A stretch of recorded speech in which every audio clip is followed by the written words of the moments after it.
효도라고 하는 것의 영역은 무엇일까요?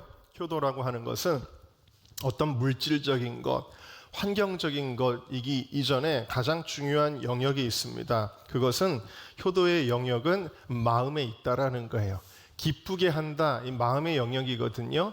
이 기쁨이라고 하는 것, 그러니까 주님을 기쁘시게 하는 것이죠. 물론 주 안에서 기쁘시게 하는 것이면서 주님을 기쁘시게 하는 것은 곧 부모님을 기쁘시게 하는 것을 통해서 성취되는 것이죠. 그래서 부모 공경은 물질적인 것, 환경적인 것보다 더 중요한 것이 있는데 그것은 마음을 기쁘시게 하는 것이다. 왜냐? 축복은 항상 기쁜 마음에서 우러나오기 때문이죠. 우리가 어떻게 하는 것이 부모님의 마음을 기쁘시게 하는 것일까요? 첫 번째 함께 읽겠습니다. 시작. 모든 일에 순종하는 것입니다. 자, 오늘 말씀은 주 안에서 기쁘게 하는 것에 그 방법을 알려주고 계시는데, 자녀들아 모든 일에 부모에게 순종하라 그랬어요. 이 순종하라라는 말은 휘파코라고 하는데 뭐뭐 아래에서 듣다, 또 철저히 복종하다, 순종의 의미를 넘어서 완전한 복종의 의미를 가지고 있는 것이 바로 휘파코라고 하는 단어입니다. 그러니까 자녀들은 부모에게 철저하게 복종해야 된다. 신앙에서 벗어나지 않는 범위에서는, 주 안에서는 우리가 철저하게 복종을 해야 된다라는 것입니다. 여러분, 저도 많이 쓰는 말 중에 하나가 있습니다. 제가 오늘 스스로 셀프 디스를 좀 해야 될 것 같은데, 제가 많이 쓰는 말 중에 하나가 알아서 할게요 를 많이 씁니다. 부모님에게도 알아서 할게요 라는 말을 많이 쓰고, 사실 제가 아내가 뭐라고 이야기할 때도 내가 알아서 할게, 내가 알아서 할게 이런 말을 좀 많이 하는데, 여러분이 알아서 할게 라는 말이 상대방의 부담을 안 주는 것처럼 느껴지나요? 아니면 들었을 때 조금 내가 존중받지 못한다는 느낌이 들까요? 네, 좀 기분이 그럴 거예요. 부모님에게 알아서 할게요 라는 말은 뭐냐면, 부모님이 이런 얘기 저런 얘기 해도 내가 판단하겠다라는 것이거든요. 부모님이 옳은 얘기라고 생각되면 제가 할 것이고, 부모님이 말씀하셔도 이거 너무 현실에 안 맞는 얘기고, 그리고 너무 시대에 뒤처지는 얘기고, 부모님 요즘 누가 그렇게 해요, 이건 내가 알아서 할게요 이런 것이거든요. 그러니까 저만뿐만 아니라 여러분들도 사실 그렇게 표현하시는 분들이 꽤 계실 수도 있어요. 우리는 부모님에게 철저한 복종을 하지 못할 때가 너무나 많이 있다. 그런데 여러분, 모든 일에 순종하라 그랬으니까, 우리가 주님 앞에 순종하는 것도 마찬가지지만 부모님께 순종하는 것도 우리의 취사 선택으로 하면 안 된다. 모든 일에 순종하고 복종하고 정말 경청하는 저와 여러분 모두가 되시기를 주님의 이름으로 축원합니다. 자, 두 번째 우리 함께 읽겠습니다. 시작. 부모님과 함께 시간을 보내는 것입니다. 여러분, 요즘 가족들은 같이 살면서도 부모와 함께하는 시간이 참 부족하시죠. 아이들은 방문을 닫고 들어가서 컴퓨터 게임에 몰두합니다. 게임이 1시간, 2시간, 3시간이 가도 지루하지가 않은데 부모님과 대화하는 시간은 없습니다. 또 여자아이들도 밤새 전화통화하면서 어머니, 아버지와는 대화를 하지를 않습니다. 그리고 성인이 되면 어떤가요? 좀 나아지나요? 그렇지 않습니다. 그때부터는 정말 더 본격적으로 바쁘다는 핑계를 가지고 부모님을 만나지도 못하지요. 부모님들은 늘 그렇습니다. 바쁜데 뭘 오니? 바쁜데 안 와도 괜찮아 라고 그렇게 이야기를 하지만, 여러분, 한국 사람들은 말을 거꾸로 합니다. 제가 미국에 가서 살 때 한국과 미국의 문화가 좀 다르다는 걸 알았어요. 뭐냐면, 저희는 이런 게 있잖아요. 예를 들어서 어디 가서, 목사님, 시장 하시죠? 내올까요? 그러면은, 아이, 괜찮아요. 그럽니다. 저는 사실 그게 진짜긴 한데, 괜찮아요. 그러면 미국에서는요, 정말 괜찮다고 생각합니다. 그래서 안 내옵니다. 근데 한국에서는 괜찮아요. 그래도 또 묻고 또 묻다가 결국에는 내오죠. 근데 우리 부모님들이 말을 이렇게 거꾸로 하세요. 괜찮아. 바쁜데 뭘 오니? 바쁜데 전화 안 해도 돼. 괜찮아. 엄마 아빠도 바빠 지금. 이러시면서 연락 안 해도 된다. 안 찾아와도 된다. 그렇게 말씀하십니다. 다 뻥입니다. 여러분, 부모님에게 시간을 보내드리는 것이 부모님을 기쁘시게 해드리는 것입니다. 왜냐하면 시간이라고 하는 것은 우리의 마음이 얼마나 그에게 있는가를 보여주는 거잖아요. 남녀가 사랑할 때는 많은 시간을 보내다가 사랑이 식으면은 보내는 시간이 줄어들게 되어져 있거든요. 여러분이 하나님을 정말 사랑하십니까? 하나님을 사랑하시는 분들은 주님과 보내는 시간, 여기 오시는 시간들이 많아요. 근데 주님을 그냥 그저 그렇게 사랑하시는 분들은 이 시간이 줄어들게 되어져 있다라는 것이죠. 우리는 효도하면 부모님을 대단한 저택에 살게 해주겠다. 부모님 좋은데 해외여행 시켜드리며 부모님 돈 모아가지고 자식들이 돈 모아서 부모님 비행기표 끊어드리고 해외여행 다녀오세요. 그러면 뭔가 효도한 것 같은 뿌듯함을 느끼는 그런 경우들도 있겠지만, 혹은 용돈을 촉촉하게 준비해서 용돈을 팍팍 드리면 우리는 효도했다라고 어떤 좀 자기의 그런 그래도 안도감을 느끼는지 모르겠지만, 여러분 잘 기억을 하셔야 돼요. 뭐냐면요, 부모님은 아무리 대단한 관광지 해외에 정말 이웃들도 못 가봐서 부모님이 다녀오시면 자랑할 만한 그런 해외의 관광지를 보내드렸다고 할지라도 자녀들과 같이 가지 않으면요, 그 여행은 그렇게 재미없는 거예요. 근데 오히려 요 가까운 서해바다 앞에 펜션 하나 잡아놓고 놀러 간다고 할지라도 자녀들과 함께 놀러 갔다 오면 그게 훨씬 행복한 거예요. 아십니까? 목사님 어떻게 하세요? 자녀도 안 낳으셨으면서. 근데 그런 것 같아요. 그게 맞는 것 같습니다. 중요한 거는 내가 시간을 보내느냐지 얼마나 좋은 퀄리티를 가지고 가느냐가 중요한 것은 아니다라는 것이죠. 여러분, 부모님은 호텔 뷔페가 드시고 싶은 것이 아니라 자녀들과 함께 한 상에서 식사하고 싶으신 거예요. 그래서 혹은 또 용돈이 많이 필요한 것이 아니라 자녀들과 옹기종기 앉아서 대화하고 싶으신 거예요. 여러분, 시간의 우선순위에 있어서 1번은 하나님, 2번은 부모님 되시기를 주님의 이름으로 축원합니다. 자, 세 번째 우리 함께 읽어보도록 하겠습니다. 시작. 부모님을 바꾸려고 하지 말고 부모님을 받아주십시오. 제가 이런 주제로 설교하는 거는 오늘이 처음인 것 같습니다. 왜냐하면 이 깨달음을 얻은 것이 얼마 안 됐기 때문이에요. 여러분, 부모님들은 연세가 드시면 모든 것이 떨어집니다. 그러다 보면은 젊었을 때 안 하시던 행동들을 하기 시작하지요. 일단 저희 어머니를 떠올려 보면 저희 어머니도 목소리가 커지셨습니다. 그래서 엄마, 왜 이렇게 목소리가 커? 엄마, 교인들 앞에서 왜 이렇게 목소리가 크세요? 이러면서 잔소리를 엄청 하는 겁니다. 잔소리할 때 이 막내들은 중심이 뭐냐면, 우리 어머니가 어디 가서 목소리 크다고 무시당하는 게 싫은 거예요.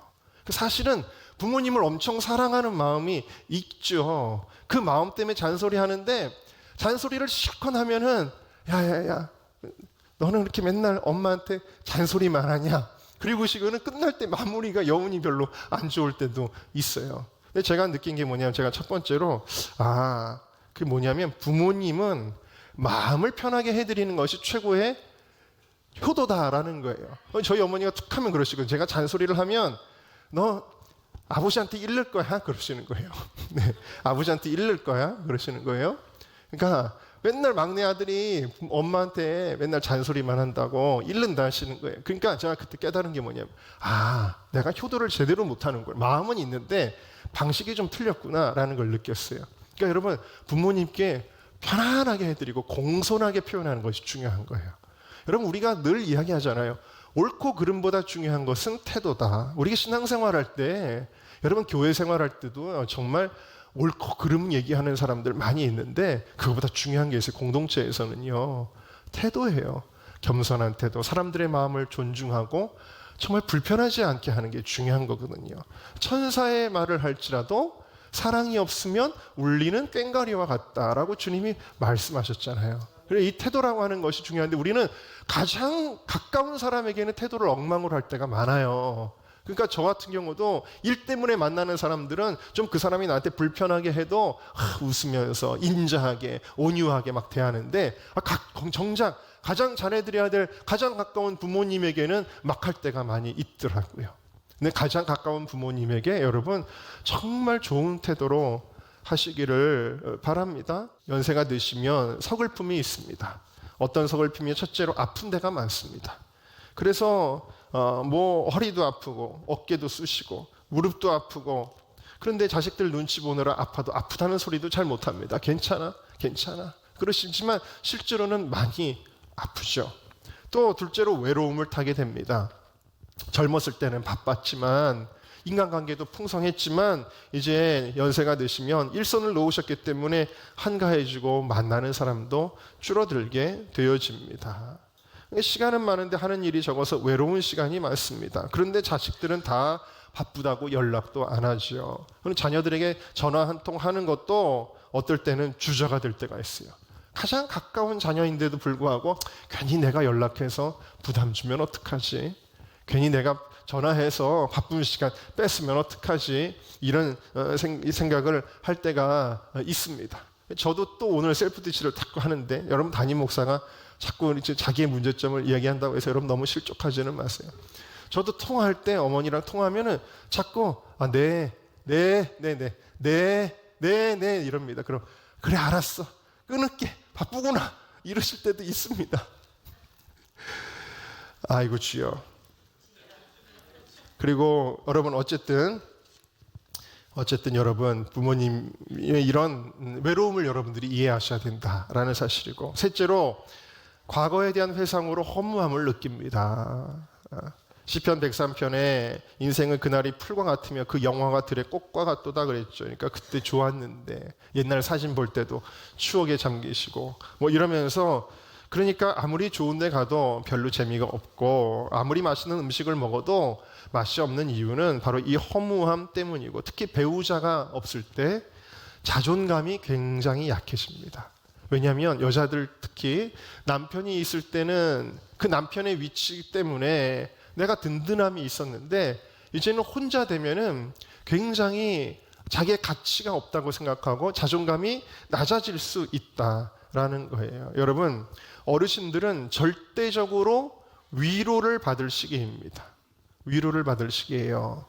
어르신들은 조금 뭐 여러분 이상한 행동하고 막 이상한 소리도 내시고, 뭐 어르신들은 보면은 이 신경이 이제 점점 안 좋아지니까 안 하던 행동들을 막 하잖아요. 어디를 막 덜덜덜덜 떨기도 하시고, 입을 오물오물 하기도 하시고, 눈을 막 깜빡 하기도 하시고 그러잖아요. 그러면 아주 그러지 마세요. 이런 게 아니라 여러분 위로가 필요한 거예요.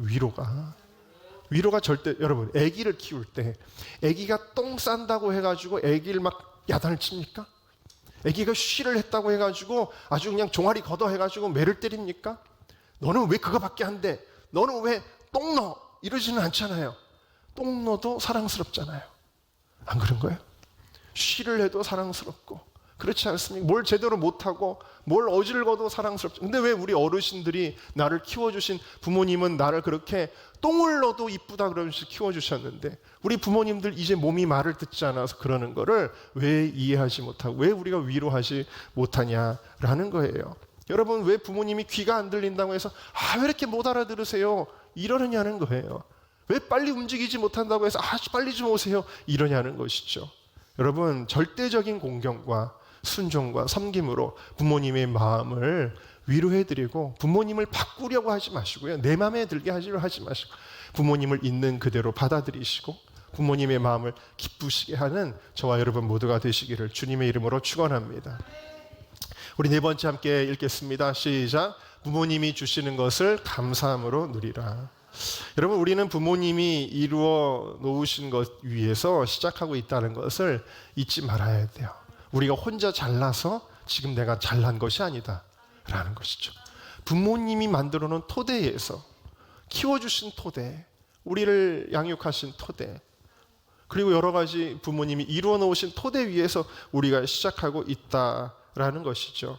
여러분, 저는 이제 매일 이제 기도할 때마다 가족들 한 사람 한 사람을 위해서 이제 기도하는, 가족들을 위한 기도의 시간들이 있잖아요. 그러면 이제 아버지, 어머니, 형님들, 그리고 저와 아내를 위해서도 기도하고, 그리고 물론 다른 이제 교인들을 위해서, 우리 성도들, 우리 사역자들 위해서 다 기도하지만 가족들을 위해서 기도하는데, 아버지가 딱 돌아가시고 나서 기도할 사람이 한 명이 이제 줄었잖아요. 기도할 대상이.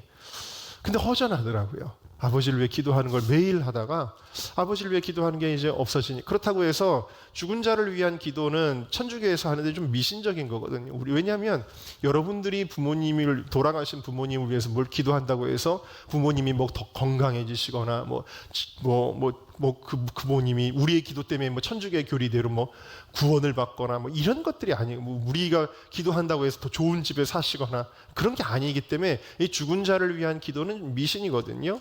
그러니까 그렇게 기도할 수는 없고, 그럼 어떻게 기도를 해야 되지? 아버지를 위한 기도를 빼먹자니 굉장히 허전한 거예요. 그래서 제가 이렇게 기도를 합니다. 뭐라고 기도하냐면, 우리 아버지 기도 들어주세요, 이렇게 기도를 합니다. 왜냐하면 천국에서도 기도하실 테니까.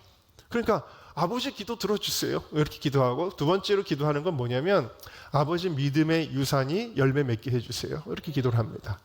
이거는 죽은 자를 위한 기도가 아니니까요. 그래서 아버지 믿음의 유산이 열매 맺게 해주세요. 뭐냐면 모세는 이스라엘 백성을 출애굽하면서 온갖 고생을 하였지만 그 가나안 땅에 들어가지는 못했죠. 그러나 여호수아 때에 이르러서 그 믿음의 유산이 열매 맺게 되어졌잖아요. 다윗이 열심히 성전을 사모하는 마음으로 법궤를 모셔오고, 그러나 피를 많이 흘렸기 때문에 하나님이 너 성전 지을 수 없어, 네 아들 때 지어라. 그래서 그 아버지 다윗은 솔로몬이 성전을 지을 수 있도록 많은 것들을 준비해 놨거든요. 일하는 사람들, 또 재료들을 딱 준비했거든요.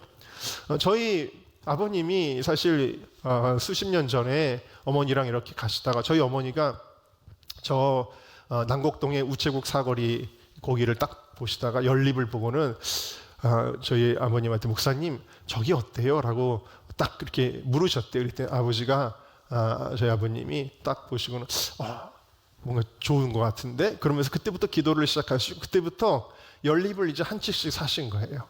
수십 채의 연립을 다 사야 되는데, 그걸 사기 위해서 제 기억으로는 뭐 한 30년 이상 걸리지 않았을까 싶습니다. 그러니까 오랫동안 사셨지만 결국 성전을 짓는 것을 보지 못하시고 세상을 떠나셨잖아요. 그리고 나서 저희 형님이 마지막 남은 한 채를 형님 때 구입을 했습니다. 그리고 지난 주간인가, 우리 형제들 좀 이상해요. 저는 형님 교회가 뭐 건축을 하는지, 뭐 조감도가 어느 날 갔더니 조감도가 있어요. 그래서 조감도가 나왔어? 저도 이제 그렇게 했는데, 어느 날 지나가니까 그 먼저 있던 건물이 다 부셔가지고 철거를 하고, 그리고 이제 기공을 하고 이제 예배를 드리기 시작하더라고요. 근데 어쨌든 그 부모님께서 해놓으신 그 토대 위에서 교회 이제 건축이 시작이 된 거잖아요. 우리가 참 부모님의 토대 없이는 시작하는 게 없어요. 무엇이든지 간에 그렇다라는 것입니다. 그러니까 무슨 얘기냐면, 축복의 기반 위에서 우리가 열매를 거두는 일들이 얼마나 많이 있는지 모르는데, 우리가 행여라도 교만한 마음 갖지 않고, 부모님의 축복 없이는 우리는 살 수 없구나, 하나님의 축복 없이는 살 수 없는 것처럼 부모님의 축복 없이는 우리는 살 수 없구나, 그것을 깨닫는 것이고요. 그리고 여러분, 하나님이 우리에게 은혜를 베푸실 때 우리가 그것을 누리는 것이 겸손이고 믿음이잖아요. 주님 저는 자격이 없습니다, 이거는 믿음이 아니거든요. 주님이 우리에게 은혜를 주시면 그걸 기쁨으로 받아들이는 게, 부모님은 그거를 기뻐하시는 것처럼, 하나님이 우리를 그렇게 기뻐하시는 것처럼요. 여러분, 이제 저희 어머니도 보면은 저한테 자꾸, 지금도 제 나이가 50인데도 지금도 저에게 자꾸 뭘 해주시려고 그래요. 제가 이제 옷을 잘 안 사면, 제발 어머니 제 옷 사지 마세요, 제가 취향이 까다로워요, 안 입습니다. 어머니가 어떤 걸 사주셔도 제 마음에 안 듭니다. 제발 사지 마세요. 그래도 기어이 어디 고속버스 터미널을 다녀오시더니 옷을 하나 사가지고 오십니다. 그래가지고 그거를 입힙니다. 그러면 또 희한하게도 어떨 때는 마음에 드는 걸 사오세요. 그러면 또 그걸 또 주구장창 제가 입고 다니면 그렇게 좋아하실 수가 없는 거예요. 좋아하실 수가 없는. 그래도 또 마음에 안 드는 걸 사오시면 제가 성격이 또 마음에 안 드는 걸 또 못 입거든요. 그럴 때는 정말 죄송한 마음이 들기도 합니다만, 여러분, 제가 그래서 어쨌든 부모님이 뭘 해주시면, 엄마 제발 해주지 마세요. 네, 그런데 얼마 전에는 저희 어머니께서 은정교회를 사오셨어요. 잘 모르시네요. 여기 로비에 가시면은 교회에 이렇게 모형 하나를 만들어 오신 거예요. 그래서 이 빛이 나오고 거기 막 반짝이가 막 돌아가는 거. 근데 저희 어머니가 고속버스 터미널을 지나가시다가, 야, 은정교회랑 똑같이 생겼구나, 그 생각이 나가지고 그거를 또 사오셨다라는 거예요. 그래서 사오셨어요. 근데 처음에 사왔는데 이 노인들을 속이면 안 되는데 불량품을 사오신 거예요. 그래가지고 불은 켜지는데 이게 물이 안 돌아가는 거예요. 그러더니 그걸 또 밖으로 다녀오시겠다. 어머니 제발 그러지 마세요. 그거 없어도 괜찮아요. 제 방에도 하나를 놔드리겠다. 어머니 괜찮습니다. 그런데도 기어이 그 고속버스 터미널을 또 가셔서 그거를 사가지고 오십니다. 여러분, 그래서 제가 정말 부모님이 베푸시는 것을 하지 마. 또 저희 부모님 또 지금까지도 이제 제가 함께라도 부모님하고 식사하려고 이제 어머니 댁에 이렇게 올라가면 여러분 제가 팔이 짧습니까? 제가 젓가락질을 못합니까? 근데 여기 있던 반찬을 제가 한번 손을 대면 그걸 옮겨가지고 이만큼을 제 가까이로 옮겨주시는 거예요. 요즘에는 제가 하도 하지 말라 그러니까 제 밥그릇 위에다가 반찬을 올려놓는 거는 안 하십니다. 제가 그걸 진짜 싫어했거든요. 어디 갔을 때 특히 그러면 집에 와서 난리가 납니다. 어머니 사람들 보는 데서 왜 제 옆에다 반찬을 놓으세요? 그러면서 제가 엄청 싫어했거든요. 자, 담임 목사를 너무 그렇게 그런 눈으로 바라보지 마세요. 그런데 제가 이제 깨닫는 게 뭐냐, 부모님이 주시는 거는 그냥 감사함으로 누려라, 받아라라는 겁니다. 왜냐하면 여러분, 우리가 자꾸 하지 말라 하는 거는 부모님의 마음을 헤아리지 못하는 것이에요. 헤아리지 못하는 거예요.